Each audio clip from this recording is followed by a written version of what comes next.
Hi, I'm Michaela with Wagner. Your Wagner spray shelter is a great accessory to have when spraying furniture and crafts, providing you with a clean, controlled environment.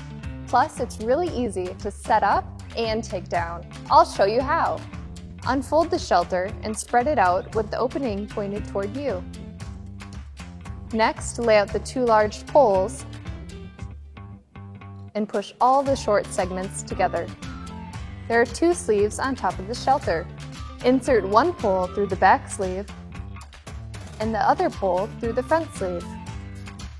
The front pole bends towards the back and the back pole bends towards the front to form an X on each side of the shelter. Now, hook the fabric part of the shelter onto the poles using the frame clips and tie a bow with the ties on the sides of the shelter where the two poles intersect. If you're on grass, use the included stakes and push them through the loops on the corners and into the ground. If you're using your tent on a driveway or other hard surface, anchor the back panel loop to the ground with a heavy object like a can of paint. When you're done using your shelter, just take it apart in the reverse order you put it together. We hope this helps.